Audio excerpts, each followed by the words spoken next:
ఈ వీడియోలో మనము వాయిస్కు సంబంధించి స్పెషల్ యూసేజ్ గురించి నేర్చుకోబోతున్నాము. అయితే ఈ స్పెషల్ యూసేజ్ గురించి డిస్కషన్ చేసే ముందు అసలు జనరల్గా మనం యాక్టివైజ్ నుంచి ప్యాసివైజ్లకు మార్చేటప్పుడు స్ట్రక్చర్ ఏముంటుంది అనే విషయాన్ని ఒకసారి చూద్దాము. జనరల్గా మనం టెన్స్లో ఉన్నటువంటి ఏదైనా ఒక స్టేట్మెంట్ను ప్యాసివైజ్లోకి మార్చేటప్పుడు మొదట ఆబ్జెక్ట్ రాస్తాము, తర్వాత హెల్పింగ్ వర్బ్ను రాస్తాము, తర్వాత V3ను రాస్తాము, వర్బ్ యొక్క థర్డ్ ఫామ్. నెక్స్ట్ బై అనే ప్రిపోజిషన్ రాస్తాం. నెక్స్ట్ సబ్జెక్ట్ అనేటువంటిది రాస్తాం. ఇది జనరల్గా మనకు టెన్సెస్లో ఉన్నటువంటి సెంటెన్స్లను మార్చడానికి. అయితే ఇది కొన్ని వర్డ్స్తో ఉన్నటువంటి వాటికి ఈ స్ట్రక్చర్ అనేటువంటిది అప్లికబుల్ కాదు. అది ఎలా అంటే ఇక్కడ మనం ఇచ్చాము చూడండి, స్పెషల్ యూసేజ్లో నో కానీ మ్యారీడ్ కానీ ఇటువంటి పదాలు వచ్చినప్పుడు మనం ఈ స్ట్రక్చర్ను ఫాలో అవ్వకూడదు. అలా ఫాలో అయితే తప్పు అవుతుంది. ఏ పదాలు? నో కానీ మ్యారీడ్ కానీ. సో వాటికి మనము అలా ఫాలో కాకుండా స్పెషల్ యూసేజ్ ఉంటుంది, దాని ప్రకారమే చేయాలి. ఒకవేళ ఇదే సెంటెన్స్ను దీని ప్రకారం మారిస్తేనేమో ఎలా ఉంటుందంటే హర్ అనేటువంటిది షీగా చేంజ్ అవుతుంది. తర్వాత నో అనేటువంటిది సింపుల్ ప్రజెంట్ టెన్స్ కాబట్టి మనం ఈజ్ ఉపయోగిస్తాం. She is known. Next V3 రాయాలి కాబట్టి షీఈ్ ఈ విధంగా రాస్తాం. షీ ఈజ్ నోన్ బై మీ అని రాస్తాం. ఏది?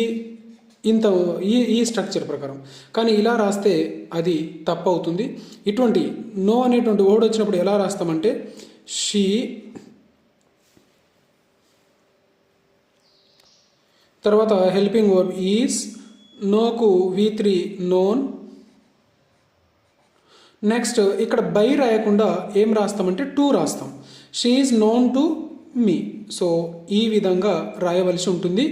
బై అనేటువంటిది రాయకూడదు. ఇక్కడ గమనించాల్సినటువంటి పాయింట్ ఇది, రైట్?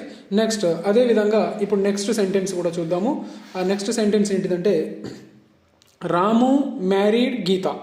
సో ఇది కూడా సేమ్ ఈ స్ట్రక్చర్ ప్రకారం రాయకూడదు మనము. ఇప్పుడు ఎలా రాస్తాము? గీతకు ఆబ్జెక్ట్ను సబ్జెక్ట్ చేయాలి కాబట్టి గీత, మ్యారీడ్ పాస్ట్ టెన్స్ కాబట్టి వాజ్ అనే హెల్పింగ్ వర్బ్. నెక్స్ట్ మ్యారీడ్కి V3 మ్యారీడే.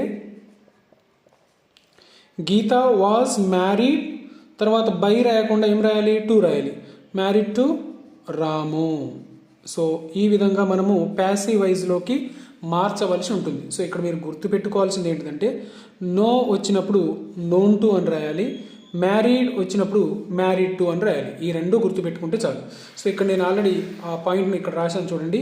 నోన్ కానీ లేదా నో కానీ లేదా మ్యారీడ్ కానీ ఈ రెండు వర్డ్స్ వచ్చినప్పుడు కంపల్సరీ బైకి బదులుగా బై రాయకూడదు, బైకి బదులుగా టు రాయాలి, రైట్? ఇది ఒక స్పెషల్ యూసేజ్. నెక్స్ట్ ఇంకో స్పెషల్ యూసేజ్ను ఇప్పుడు చూద్దాము.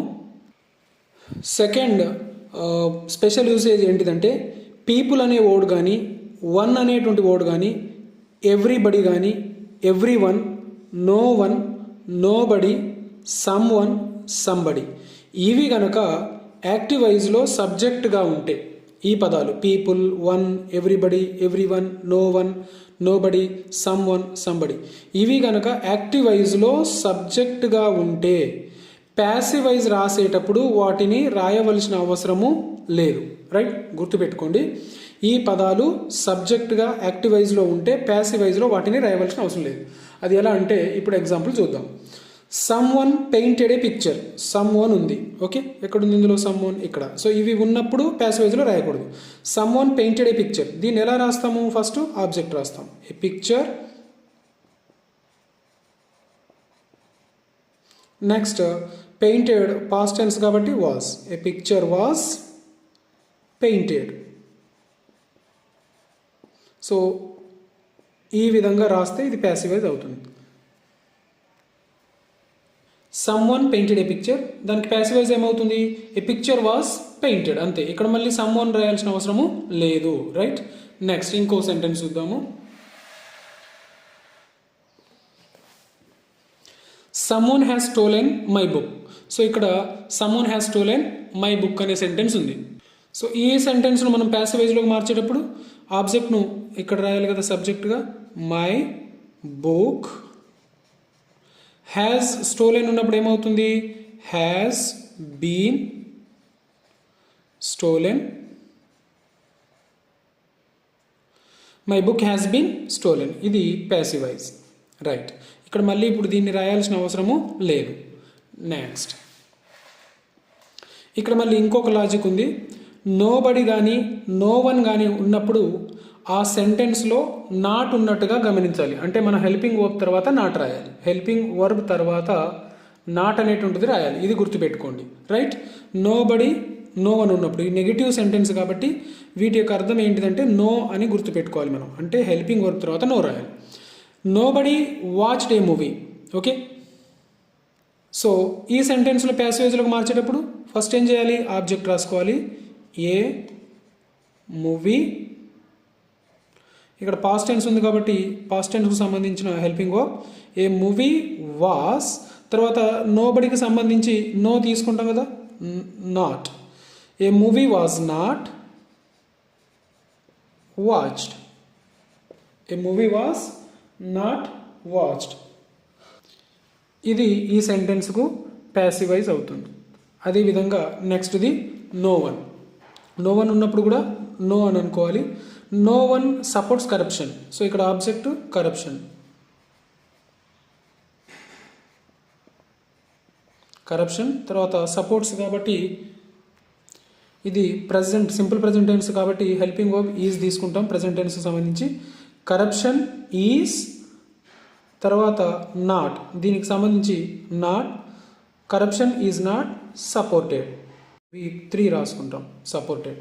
సో ఇక్కడ ఇది ప్యాసివైజ్, ఇది V3, రైట్. సో ఇవి యాక్టివైజ్ ప్యాసివైజ్కి సంబంధించి కొన్ని యూసేజ్లు, మరికొన్ని స్పెషల్ యూసేజ్లు నెక్స్ట్ వీడియోలో నేను అప్లోడ్ చేస్తాను. సో ఇంకా మా ఛానల్ను సబ్స్క్రైబ్ చేసుకోకపోతే తప్పకుండా సబ్స్క్రైబ్ చేసుకోగలరు.